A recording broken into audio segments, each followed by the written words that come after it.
اسی پہ رک جاتے ہیں. ڈاکٹر صاحب سوال نمبر 1 پہلا سوال چلے پہلا سوال ان کا لے لیں جی. سفر کے لیے کوئی اگر فرض کریں کہ روزہ ہے لیکن سفر میرا سارے دن کا نہیں ہے 2-4 گھنٹے کا یہ صرف تب بھی چھوڑا جا سکتا ہے کیا؟ اس میں آپ کے پاس بالکل گنجائش ہے کہ فرض کیجیے آپ نے سفر جو ہے روزہ رکھا صحیح کیا آپ نے اور سفر آپ کا 10 بجے شروع ہو رہا ہے دن میں مثلا جی جی اور جہاز سے فرض کے 2 گھنٹے کا سفر ہے جو بھی ہے تو آپ کو اجازت ہے کہ آپ اس وقت افطار کر لیں. جب سفر آپ کا شروع ہو تب افطار کر لیں آپ. اور یہ بھی ہوتا ہے کہ آپ اس دن کا روزے کا سحری نہ کریں مثلا. دونوں آپ آپشن کر سکتے ہیں. بتا افطار کرنے کا مطلب ایسے ہی ہے کہ جیسے اب آپ فرض کیجئے کہ آپ واپس آئے جی جی سفر سے گھر واپس آ گئے اور آپ 4 بجے پہنچے آپ نے روزہ نہیں رکھا تھا جی جی ٹھیک ہے نا. جی جی تو یہ ایڈوائز ہے کہ ایڈوائز کے طور پر کہ آپ اس کے بعد شام تک نہ کھائیں لیکن یہ کہ ویسے آپ کھا سکتے ہیں کیونکہ آپ کا بھی سفر جو ہے وہ افطار تک چلے گا. اچھا اچھا ٹھیک ڈاکٹر جی کوئی اور کسی کا کوشچن ہے؟ ہاں ڈاکٹر صاحب السلام علیکم. میرا سوال ہے جی ڈاکٹر صاحب آپ سے. آپ جو آپ نے بتایا تھا کہ سال کے 12 مہینوں میں سے 1 مہینے کا چاند جو ہے وہ ڈاؤٹ فل ہوتا ہے اور یہ ہارڈ ہوتا ہے، لیکن ہم تو یہ دیکھ رہے ہیں کہ پچھلے 20 سالوں سے ہر سال ہی جو ہے وہ رمضان کا ہی چاند ہارڈ ہو رہا ہے، تو وہ رمضان والا ایزی والا چاند کب آئے گا؟ اصل میں آپ 11 مہینے کے چاند کی آپ نے فکر نہیں کی ہوتی نا. ہمارے پاس تو 3 چاند ہیں ٹوٹل 12 مہینے کے، ایک رمضان شروع کرنے کا، ایک عید الفطر کا اور ایک عید الاضحیٰ کا.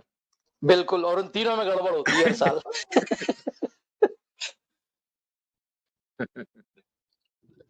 جی کوئی اور کوشچن کسی کا ہے؟ One question, Dr. Saab. Similar first question, which brother Khalid asked.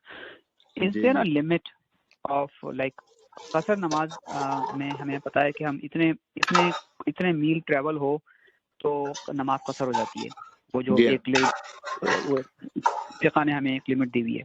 ایسے ہی روزے کے لیے بھی ہے کہ اتنا دور ہم جا رہے ہوں، شہر سے جا رہے ہوں یا یہ ٹائم ڈفرنس ہو، کوئی پیمانہ ہے اس کا؟ جیسے یہی تو بتایا نا کہ جو قصر نماز جس میں جس لمبی مسافت میں قصر نماز ہوتی ہے وہ ہمارا سفر ہے.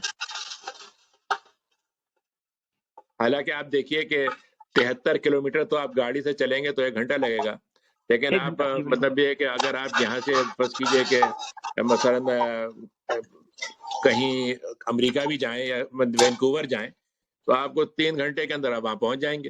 مثلا دن میں آپ کا روزہ مطلب کوئی مسئلہ نہیں ہوگا، لیکن جہاں تک اجازت کا تعلق ہے جیسے ہی وہ قصر والی مسافت کو آپ نے سفر کیا تو آپ کو ہو جائے گا. مثلا میں ایک مثال دے رہا ہوں، فرض کیجئے ایک آدمی ٹیکسی چلاتا ہے اور وہ روزانہ جو ہے وہ 2 شہروں کے بیچ میں 200 کلومیٹر 300 کلومیٹر آتا جاتا ہے، تو پورے مطلب مدت جو ہے جب تک سفر کر رہا ہے وہ اپنا روزہ چھوڑ سکتا ہے. ڈاکٹر صاحب یہ جو مثال ہے ٹیکسی والے کی، اب اس نے تو ساری عمر ٹیکسی چلانی ہے.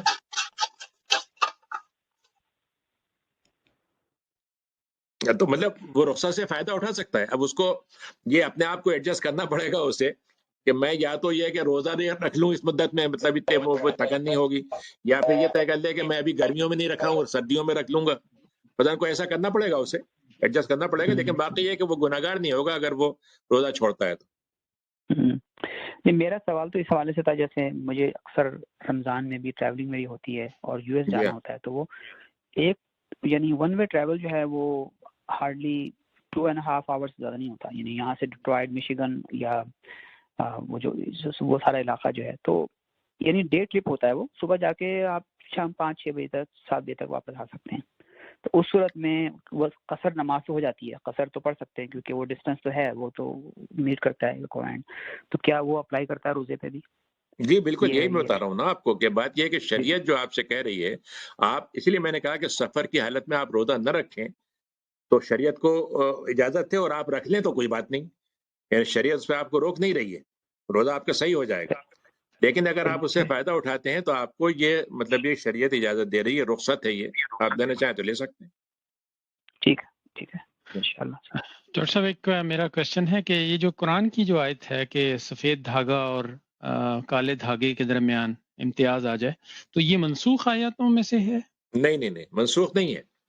اس کو اصل میں سمجھنے والوں نے غلط سمجھا تو آپ نے اس کو بتایا یہ ہے جو رات کی تاریکی ہے اور جو کرن اٹھنا شروع ہوئی ہے ابھی، تو یہ دو دھاگے ہیں، کرن کی روشنی اور رات کی تاریکی. تو قرآن مجید نے اس کو کہا ہے کہ جب رات اور دن کے دھاگے الگ الگ لگنے لگیں تو وہ سحری ہو گئی. تو ایک عدی ابن حاتم تھے، وہ انہوں نے کیا کیا، دو دھاگے رکھ لیے اپنے تکیے کے نیچے اور کھاتے جا رہے تھے، اور دونوں کو دیکھتے جا رہے تھے. اچھا وہاں تو لائٹیں ہوتی نہیں تھی اس زمانے میں، تو وہ دیکھ رہے ہیں کہ ابھی تک تو واضح نہیں ہوا، کھا رہے ہیں تو کافی روشنی ہو گئی. تو اگلے دن آ کے انہوں نے کہا کہ صاحب عجیب مسئلہ ہوا، میں نے تو دھاگے رکھے تھے، وہ دھاگے تو واضح نہیں ہوئے، اب سورج نکلنے لگا تب دکھ رہے تھے مجھے وہ. تو انہوں نے کہا بھائی اگر تمہارے وہ دھاگے جو علمیہ نے بتائے ہیں وہ ایک تکیے کے نیچے نہیں آ سکتے. تو آپ نے فرمایا کہ نہیں، اس سے مراد ہے شفق، یعنی وہی ابیض، جیسے صبح صادق اور رات کی تاریکی کا ملاپ. جی صحیح. ڈاکٹر میرا کسی اور کا کوئی کوشچن ہے؟ جی ڈاکٹر صاحب السلام علیکم. ڈاکٹر صاحب جی سب سے پہلے جی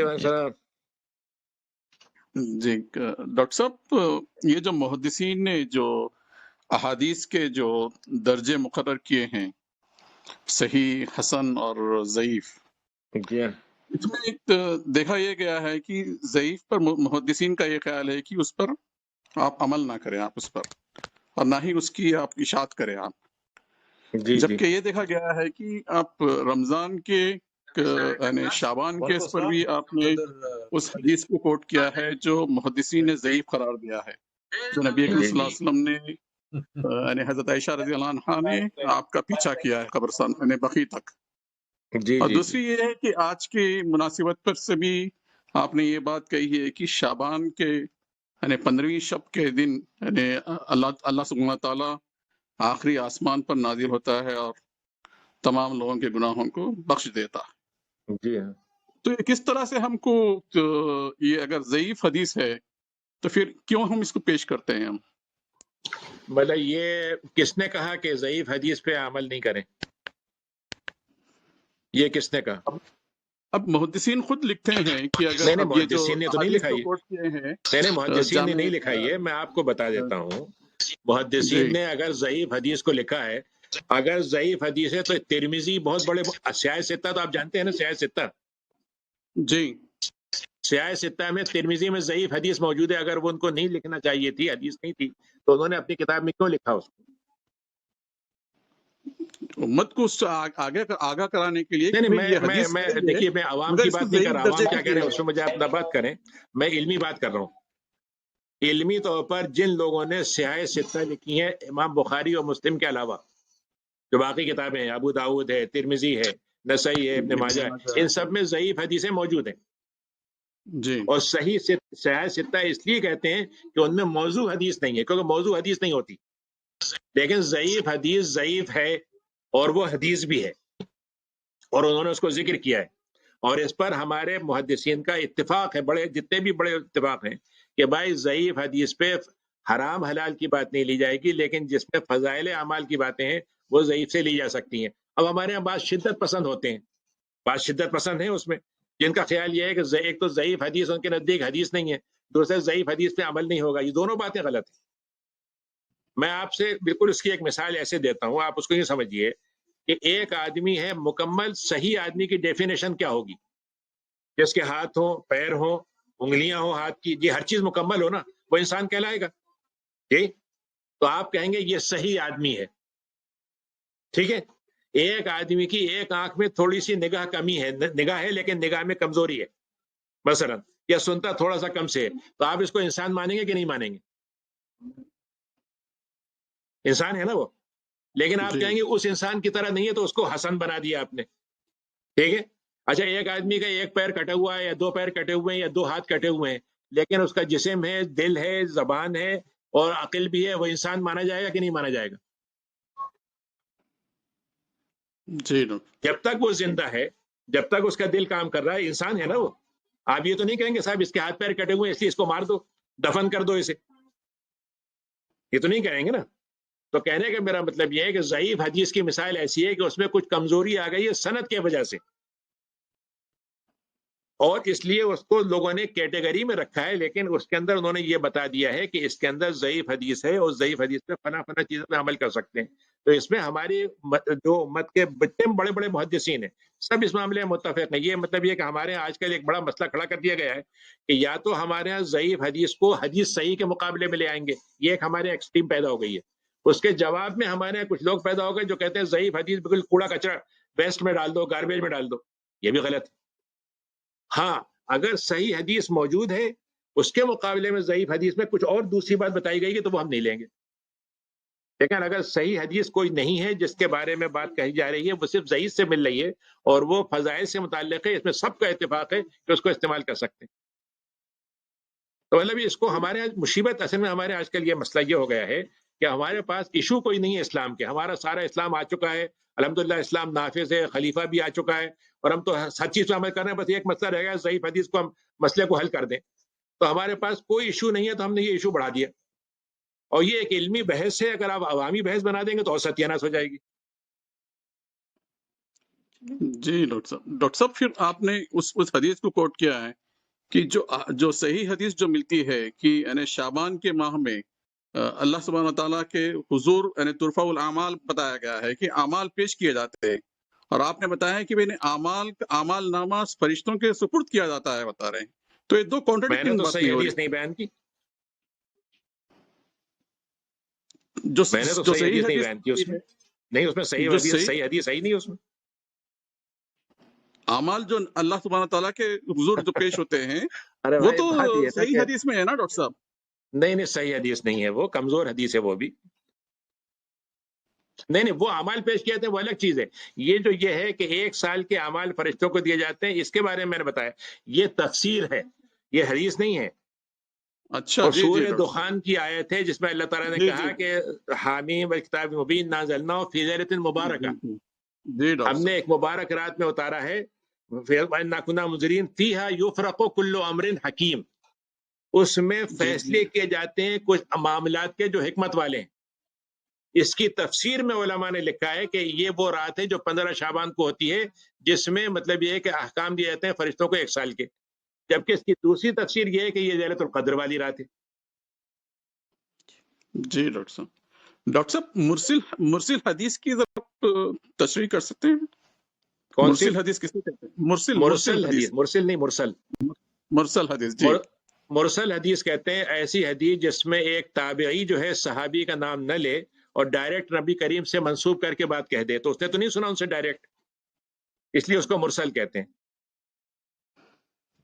جزاک اللہ خیر. جزاک اللہ خیر. اور کسی کا کوئی کوشچن ہے؟ کوئی اور بھائی بھی کہہ رہے تھے یہ اس سے پہلے. جو چاند کی وجہ سے جو ڈسٹربنس ہوتی ہے، دن آگے پیچھے ہوتے ہیں، طاق راتوں کا سلسلہ پھر کیا ہوتا ہے؟ جیسے سورہ قدر میں ہم کہتے ہیں کہ وہ فرشتے نازل ہوتے ہیں اور وہ ساری چیزیں ہوتی ہیں، جو سورہ لیلۃ القدر کے حساب سے ہے، تو پھر وہ طاق راتیں پھر ہر کنٹری کی اپنے حساب سے ہیں. مطلب ایک ہی طاق رات ہوگی نا، کہ ایک چاند ہے ایک سورج ہے نا، تو ایک ہی پوری مطلب ہماری ارتھ کا. تو یہ کس طریقے سے ہوگا اعمال ہمارے؟ جیسے میں آج سوچ رہا تھا کہ آج 15 ہو گئی کیونکہ میں نے پڑھا ہے. میرے بھائی بات یہ ہے کہ اللہ تعالیٰ حساب لے گا ہمارا، چاند حساب نہیں لے گا ہمارا.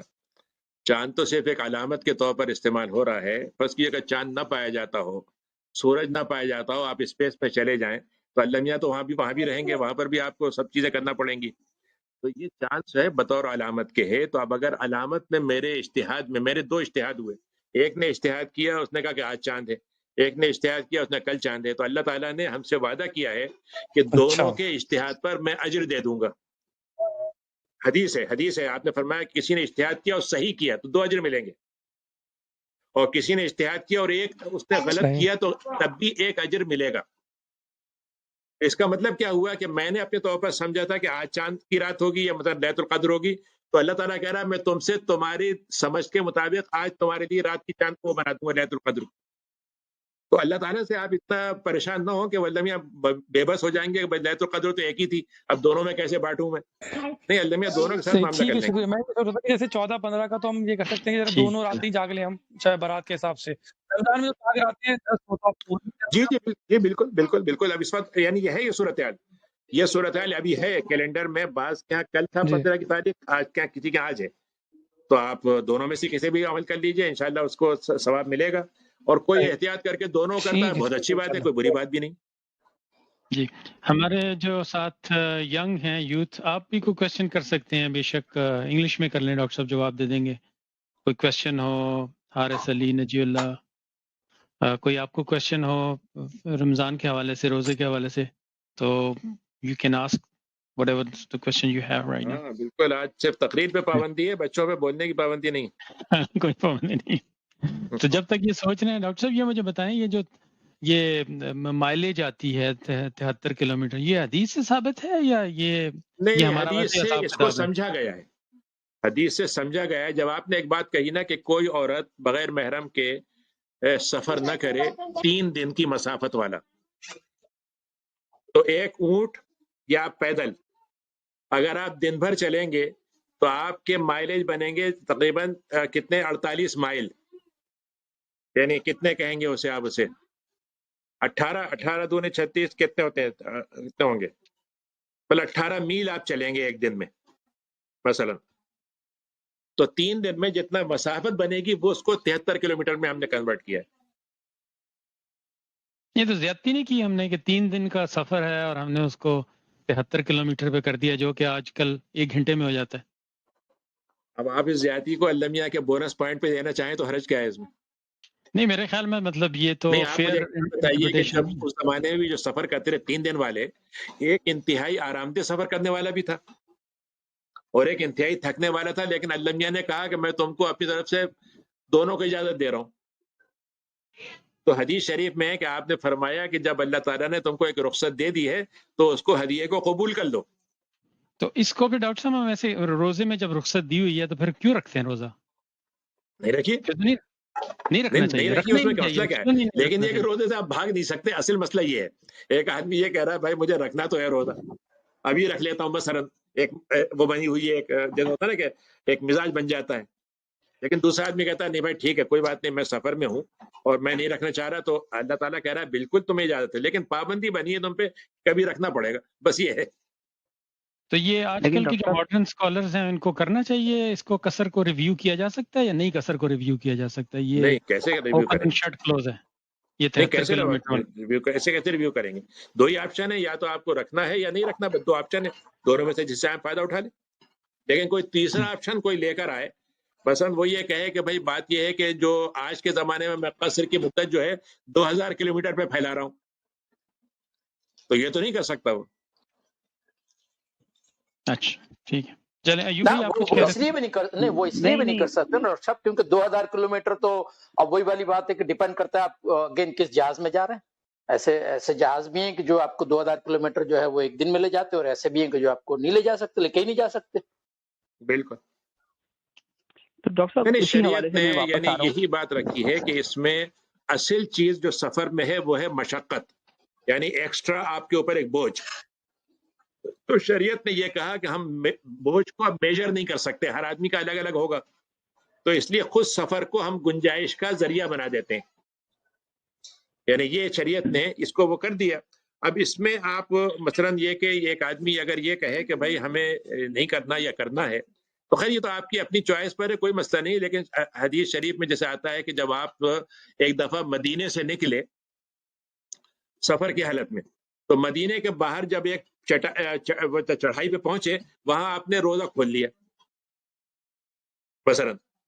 اب نبی کریم صلی اللہ علیہ وسلم کے لیے اگر دیکھا جائے تو میرے لیے نمونہ نبی کریم صلی اللہ علیہ وسلم ہے نا، مطلب وہ روزہ رکھنے کے ہم سے زیادہ شوقین ہوں گے اور ہم سے زیادہ مطلب دل چاہتا ہوگا ان کا، لیکن انہوں نے لوگوں کو دکھانے کے لیے کہ بھائی اب روزے دار ہم ہیں لیکن مسافرت کی وجہ سے چھٹی ہے تو ہم روزہ کھول لیں. ٹھیک. کوئی اور کوشچن ہے کسی کا بھائی، بچوں میں سے کسی کا؟ ڈاکٹر صاحب یہ جو اسی حوالے جی سے میں بار بار اسی کوشچن پہ واپس جی آ رہا جی ہوں جی جی سمجھنے جی کے جی لیے کہ آج کل جیسے آپ نے کہا 70 کلومیٹر یا 78 کلومیٹر جو بھی ہے، تو نارملی لوگ ٹریول کرتے ہیں شہر سے باہر.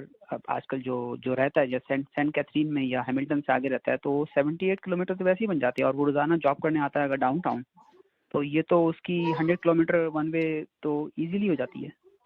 نہیں اب آپ نے اس کو تھوڑا سا پھر اب آپ اس کو دیکھیں نا، اس کو پھر آپ نے دوسرے معنی میں لے لیا. دیکھیے ہمارے ہاں جو آج کل بڑا مسئلہ پیدا ہو گیا وہ یہ ہے کہ اب ہم میگا سٹیز میں رہتے ہیں.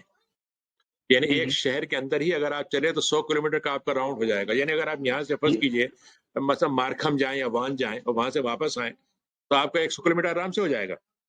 جی بالکل. مسافرت کے لیے جو 73 کلومیٹر کے ساتھ 2 شرطیں اور ہیں. وہ یہ ہے کہ آپ جو مسافرت شروع کریں گے وہ آپ کی مسافت آپ کا آؤٹ اسکرٹ آف سٹی سے شروع ہوگا.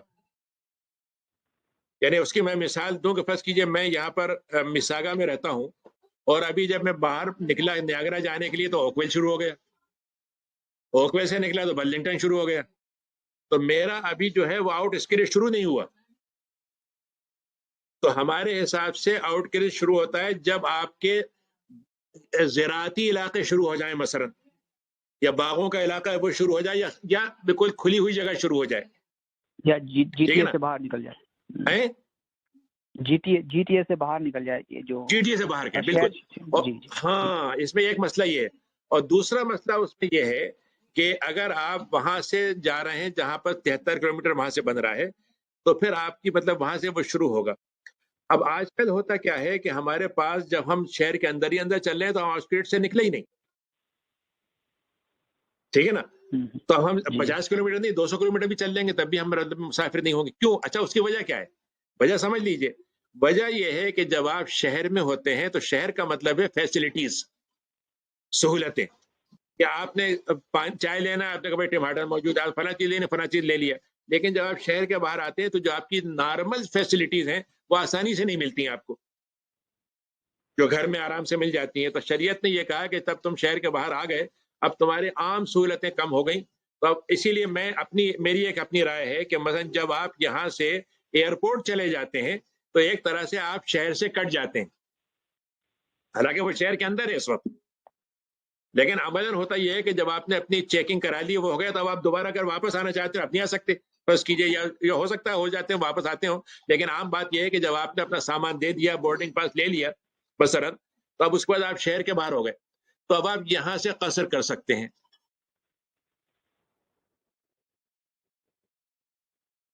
صحیح, ٹھیک ہے, جزاک اللہ خیر. کوئی اور کوشچن ہے؟ جی ایک کوشچن یہ ہے کہ جو قصر ہے وہ یعنی اختیاری ہے یعنی مرضی ہے کہ تھوڑی سی آواز آپ کی کم آ رہی ہے مجھے.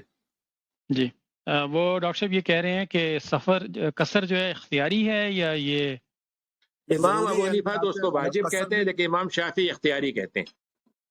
یعنی امام ابو حنیفہ یہ کہتے ہیں کہ لازماً کرنا چاہیے, لیکن امام شافعی کہتے ہیں اگر کریں گے تو ٹھیک ہے, نہیں کریں تب بھی کوئی مسئلہ نہیں.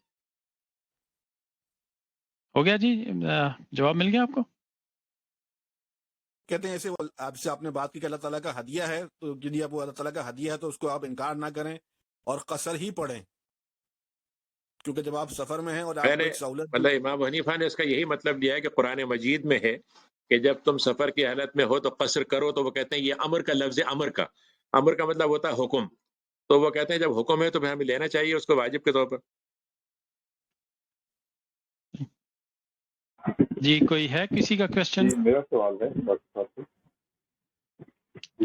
جی نہیں سوال ہے کہ جیسے آپ نے فرمایا بہت سے اکثر سنتے آ رہے ہیں کہ سحور میں تاخیر کی جائے اور افطار میں جلدی کی جائے, تو اس کا لیمن ٹرم یعنی اس کا مطلب کیا ہے, صحیح طریقے سے سمجھ میں نہیں آتا. کئی بار ہوتا ہے ہمارے ساتھ کہ ہم نے الارم لگایا یا اذان والا کلاک ہے اور آنکھ کھلی اس وقت الارم بج رہا تھا اور ٹائم ہو گیا, تو آپ نے 2-3 منٹ میں جلدی اپنا سحور کر لیا, یا آپ افطار کے لیے کسی مسجد پہنچے تو وہ افطار کھل چکا اور اب آپ نماز کے لیے شامل ہو رہے ہیں, تو کیا اس کو تاخیر اور جلدی میں اس کو اتنا ایکسٹینڈ کیا جا سکتا ہے؟ نہیں وہ میں جو یعنی اس کا جو سمجھ لیجئے کہ یہ بات آپ نے جو فرمائی اس کا مطلب کیا ہے. دیکھیے تھوڑی دیر پہلے تک جب تک روزہ باقی تھا میں ایک قطرہ نہیں لے سکتا تھا, جی. اب جب مجھے اجازت مل گئی تو اب اس کا مطلب اگر اب میں نیکی سمجھوں کہ آدھا گھنٹہ اور بھوکا رہ لوں تو اللہ میاں اور زیادہ اجر دے گا. تو آپ فرما رہے ہیں کہ نہیں اب وہ اجر کا معاملہ وہ رمضان کا ختم ہو گیا, اب تم آرام سے جو تمہاری نارمل زندگی گزارو. اب مثلا آپ گاڑی میں بیٹھے ہوئے ہیں فرض کیجئے, اور گاڑی میں اتفاق سے کوئی کھانے کی چیز بھی نہیں ہے, اور آپ جب پہنچے تو گھر میں 15 منٹ لیٹ ہو گئے آپ مطلب افطار میں, کوئی مسئلہ نہیں ہے, مسئلہ کوئی نہیں ہے. صرف مسئلہ یہ ہے کہ میں اپنے طور پر یہ ایزیوم کروں کہ بھائی میں اگر 10 منٹ اور مزید لیٹ کروں گا تو اللہ میاں مزید ریوارڈ بڑھا کے دیں گے، بس اس کو روکنے کے لیے آپ نے یہ بات کہی. جزاک اللہ. ڈاکٹر صاحب آپ نے کہا کہ یہ اگر عورت جو ہے وہ کھانا ٹیسٹ کر لے تو کیا مرد اگر پکا رہا ہو تو وہ بھی ٹیسٹ کر سکتا ہے؟ ایسی حالت میں آ جائے تو ضرور کر لے. اس کو بھی مطلب اس کی اگر ذمہ داری بن گئی ہے کہ رمضان بھی کھانا پکانا ہے اسے. اب باربیکیو میں اجازت ہوگی کہ نہیں ہوگی یہ سوچنا پڑے گا اس پہ. ڈاکٹر صاحب ایک سوال ہے ڈاکٹر صاحب جی کہ جو پریگننٹ عورت ہوتی ہے جی ہاں اگر اس کے ماہ رمضان میں اگر اس کے روزے چھوٹ جاتے ہیں جی ہاں اور اس پر قضا لازم ہے یا وہ چھوڑ سکتی ہے، اس کے لیے معاف کر دیے گئے ہیں اللہ تعالیٰ کی طرف سے؟ نہیں تو میں نے تو آپ کو 3 آپشن دیے نا کہ اگر وہ فرض کیجئے روزہ رکھ سکتی ہے تو روزہ رکھ لے، نہیں رکھ سکتی ہے تو اس کی جگہ پر فدیہ دے دے، یا یہ بھی ہوتا ہے کہ 5-10 روزے رکھ لے اور باقی کا فدیہ دے دے. کیونکہ اصل میں دیکھیے 2 آپشن ہیں اس کے پاس. جو مینسس کا زمانہ ہے وہ تو 5-7 دن کا ہوتا ہے تو جی اس کے قضا کرنا اتنا بڑا مسئلہ نہیں ہے. لیکن پریگننسی کے بعد جب ڈلیوری ہوتی ہے تو وہ بھی 20-25 دن کے ہوتے ہیں تو پورا رمضان اس میں گزر سکتا ہے. بس یہ کسی میں شروع میں ولادت ہوئی تو 1 مہینے کے روزے رکھنا زیادہ مشکل کام ہے نا. ایسی جب پریگننسی اور اس میں ہوگا اس میں بھی پورا مہینہ جائے گا. تو ان حالتوں میں شریعت نے یہ کہا کہ دونوں کام کر سکتے ہو یا قضا کر لو، لیکن جو مینسس کے روزے ہیں اس کی لازماً قضا کرنی ہے.